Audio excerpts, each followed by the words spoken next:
আসলে বিরিয়ানি তো অনেকভাবে অনেক রকমের তৈরি করা যায়, তাই আজকে আমি আমের আমসি দিয়ে এই বিরিয়ানিটা তৈরি করব।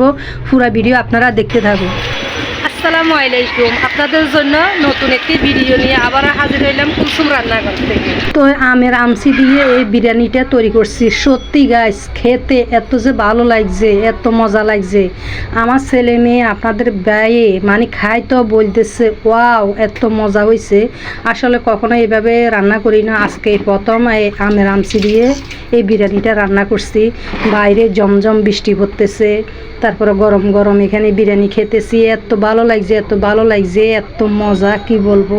তা আপনারা যারা খান নয় তারা প্লিজ এইভাবে আপনারা আমের আমসি দিয়ে বিরিয়ানিটা তৈরি করবেন। দেখবেন আমের আমসি তো মানে টক টক মিষ্টি মিষ্টি একটু জাল জাল, তো মানে আমের আমসি দিয়ে রান্না করলে আমের একটা মানে ঘেরান আসে, ফ্লেভার আসে, খুব ভালো লাগবে একদম। আশা করি আপনারা যদি হুবহু আমার মতন এইভাবে যদি তৈরি করেন খুব ভালো লাগবে খেতে, খুব মজা লাগবে। আপনাদের ছেলে মেয়েও মাশাল্লাহ মানে খাইয়ে বলবো আম্মু এভাবে আরেকদিন এভাবে তৈরি করে দিবে আমের আমসি দিয়ে, খুব ভালো লাগবে। তা আমি তো আজকে রান্না করলাম, রান্না করি সবাই মিলে খেলাম, খাই তো মানে সবাই বলতেছে এভাবে আরেকদিন আমি তারা বলতেছে, আমি বলছি হ্যাঁ আচ্ছা ঠিক আছে, এভাবে আমি আরেকদিন এভাবে তোমাদেরকে রান্না করে দিব। এখন তো আমের সিজন ভরপুর, তা আপনারা চাইলে এইভাবে আমের আমসি তৈরি করে রাখবেন। বাস এইভাবে আমের আমসি দিয়ে এভাবে বিরিয়ানিটা রান্না করে ফেলবেন।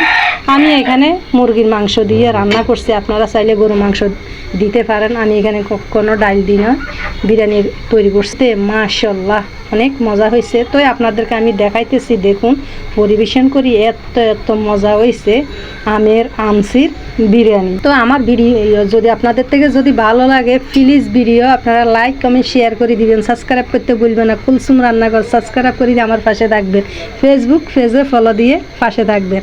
আর যারা নতুন ভাই বোন সাবস্ক্রাইব করছেন তাদেরকে অসংখ্য অসংখ্য ধন্যবাদ জানাই। ভিডিও যদি আপনাদের থেকে যদি ভালো লাগে তাহলে প্লিজ আপনারা লাইক কমেন্ট করতে ভুলবেন না। আর কুলসুম রান্নাঘর সাবস্ক্রাইব করে দিয়ে আমার পাশে থাকবেন। আপনারা ভালো থাকবেন, সুস্থ থাকবেন। আল্লাহ হাফেজ।